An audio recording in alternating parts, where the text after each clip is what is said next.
शिव पुराण विद्येश्वर संहिता प्रथम अध्याय से तृतीय अध्याय। हमारी वीडियो सिर्फ और सिर्फ लिखित शिव पुराण पर आधारित हैं। हम इसमें किसी प्रकार का कोई बदलाव नहीं करते। अगर आपको हमारी वीडियो अच्छी लगे तो कृपया चैनल को सब्सक्राइब और वीडियो लाइक जरूर करें। हमारी पिछली वीडियो शिव पुराण महात्म्य में अपने सुना था सूत जी द्वारा शिव पुराण की महिमा का वर्णन, देवराज को शिवलोक की प्राप्ति, बिंदुक ब्राह्मण की कथा, चंचला का संसार से वैराग्य। और अब आगे पहला अध्याय पापनाशक साधनों के विषय में प्रश्न, जो आदि से लेकर अंत में है, नित्य मंगलमय है, जो आत्मा के स्वरूप को प्रकाशित करने वाले हैं, जिनके 5 मुख हैं और जो खेल खेल में जगत की रचना, पालन और संहार तथा अनुग्रह एवं तिरुभाव रूप 5 प्रबल कर्म करते हैं, उन सर्वश्रेष्ठ अजर अमर उमापति भगवान शंकर का मैं मन ही मन चिंतन करता हूँ।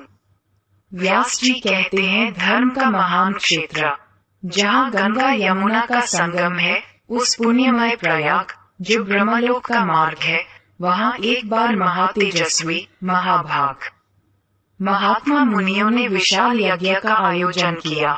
उस ज्ञान यज्ञ का समाचार सुनकर पौराणिक शिरोमणि व्यास जी के शिष्य सूत जी वहां मुनियों के दर्शन के लिए आए।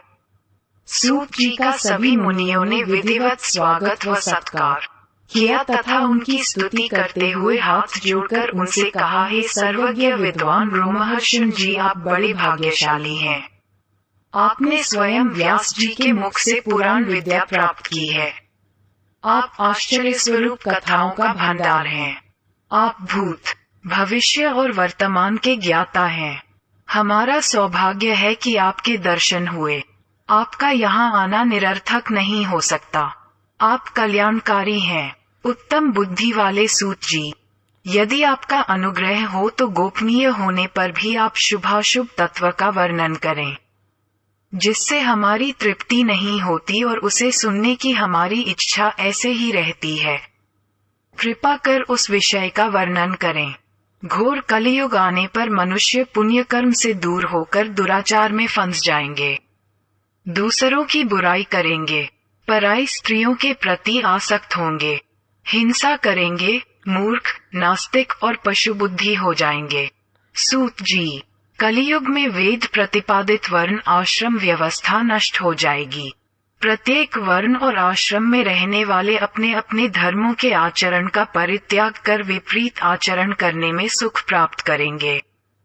इस सामाजिक वर्ण संकरता से लोगों का पतन होगा, परिवार टूट जाएंगे, समाज बिखर जाएगा, प्राकृतिक आपदाओं से जगह जगह लोगों की मृत्यु होगी, धन का क्षय होगा, स्वार्थ और लोभ की प्रवृत्ति बढ़ जाएगी, ब्राह्मण लोभी हो जाएंगे और वेद बेचकर धन प्राप्त करेंगे, मद से मोहित होकर दूसरों को ठगेंगे, पूजा पाठ नहीं करेंगे और ब्रह्म ज्ञान से शून्य होंगे। क्षत्रिय अपने धर्म को त्याग कर कुसंगी, पापी और व्यभिचारी हो जाएंगे। शौर्य से रहित हो वे शूद्रों जैसा व्यवहार करेंगे और काम के अधीन हो जाएंगे।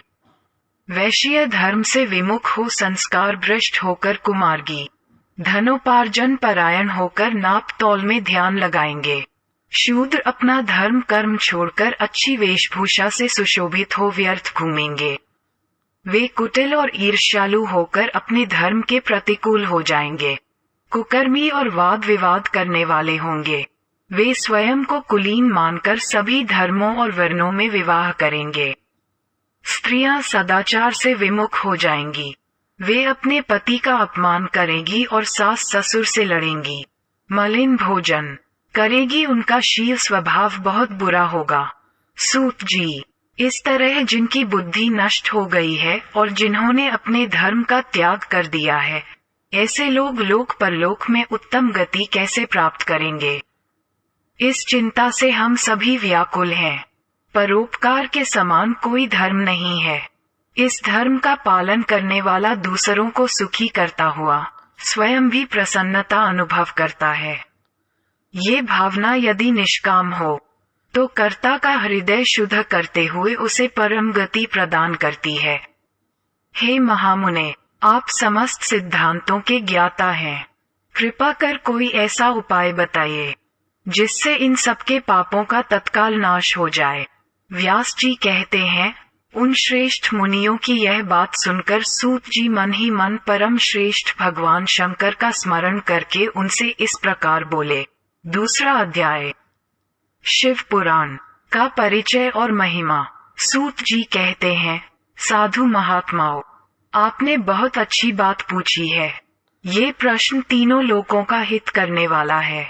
आप लोगों के स्नेहपूर्ण आग्रह पर गुरुदेव व्यास का स्मरण कर मैं समस्त पापराशियों से उद्धार करने वाले शिव पुराण की अमृत कथा का वर्णन कर रहा हूँ।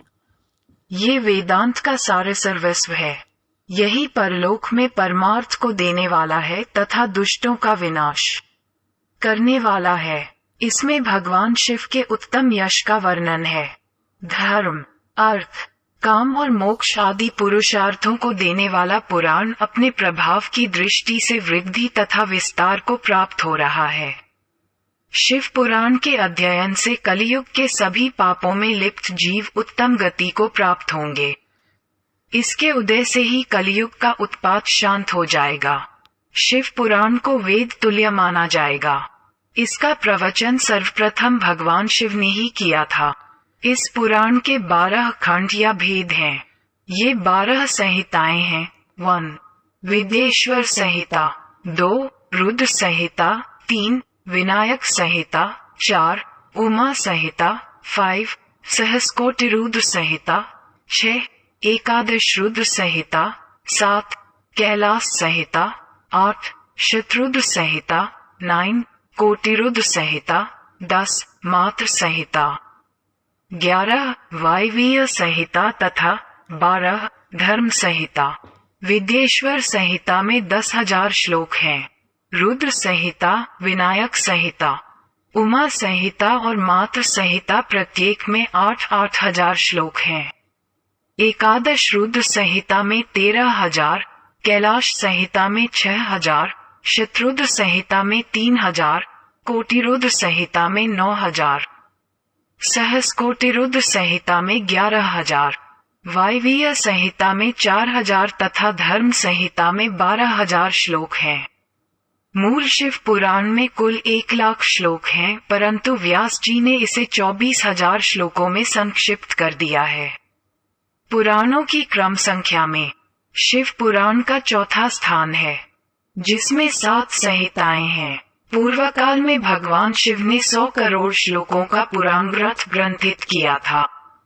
सृष्टि के आरंभ में निर्मित ये पुराण साहित्य अधिक विस्तृत था। द्वापर युग में द्वैपायन आदि महर्षियों ने पुराण को 18 भागों में विभाजित कर 4,00,000 श्लोकों में इसको संक्षिप्त कर दिया। इसके उपरांत व्यास जी ने 24,000 श्लोकों में इसका प्रतिपादन किया।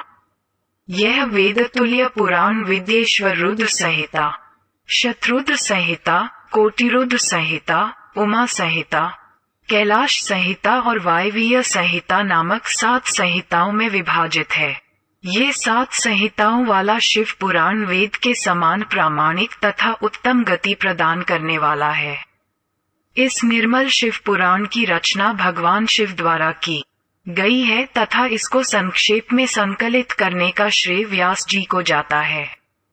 शिव पुराण सभी जीवों का कल्याण करने वाला, सभी पापों का नाश करने वाला है। यही सत्पुरुषों को कल्याण प्रदान करने वाला है। ये तुलना रहित है तथा इसमें वेद प्रतिपादित अद्वैत ज्ञान तथा निष्कपट धर्म का प्रतिपादन है। शिव पुराण श्रेष्ठ मंत्र समूहों का संकलन है तथा यही सभी के लिए शिवधाम की प्राप्ति का साधन है। समस्त पुराणों में सर्वश्रेष्ठ शिव पुराण ईर्ष्या रहित अंतःकरण वाले विद्वानों के लिए जानने की वस्तु है। इसमें परमात्मा का गान किया गया है। इस अमृतमयी शिव पुराण को आदर से पढ़ने और सुनने वाला मनुष्य भगवान शिव का प्रिय होकर परम गति को प्राप्त कर लेता है। तीसरा अध्याय, श्रवण, कीर्तन और मनन साधनों की श्रेष्ठता। व्यास जी कहते हैं, सूत जी के वचनों को सुनकर सभी महर्षि बोले, भगवान आप वेद तुल्य अद्भुत एवं पुण्यमयी शिव पुराण की कथा सुनाए। सूत जी ने कहा, हे महर्षिगण, आप कल्याणमय भगवान शिव का स्मरण करके वेद के सार से प्रकट शिव पुराण की अमृत कथा सुनिए। शिव पुराण में भक्ति, ज्ञान और वैराग्य का गान किया गया है। जब सृष्टि आरंभ हुई तो 6 कुलों के महर्षि आपस में वाद विवाद करने लगे कि अमुक वस्तु उत्कृष्ट है, अमुक नहीं। जब इस विवाद ने बड़ा रूप धारण कर लिया तो सभी अपनी शंका के समाधान के लिए सृष्टि की रचना करने वाले अविनाशी ब्रह्मा जी के पास जाकर हाथ जोड़कर कहने लगे, हे प्रभु, आप संपूर्ण जगत को धारण कर उनका पोषण करने वाले हैं। प्रभु, हम जानना चाहते हैं कि संपूर्ण तत्वों से परे परात्पर पुराण पुरुष कौन है। ब्रह्मा जी ने कहा, ब्रह्मा, विष्णु, रुद्र और इंद्र आदि से युक्त संपूर्ण जगत समस्त भूतों एवं इंद्रियों के साथ पहले प्रकट हुआ है। वे देव महादेव ही सर्वज्ञ और संपूर्ण हैं। भक्ति से ही इनका साक्षात्कार होता है, दूसरे किसी उपाय से इनका दर्शन नहीं होता। भगवान शिव में अटूट भक्ति मनुष्य को संसार बंधन से मुक्ति दिलाती है। भक्ति से उन्हें देवता का कृपा प्रसाद प्राप्त होता है। जैसे अंकुर से बीज और बीज से अंकुर पैदा होता है।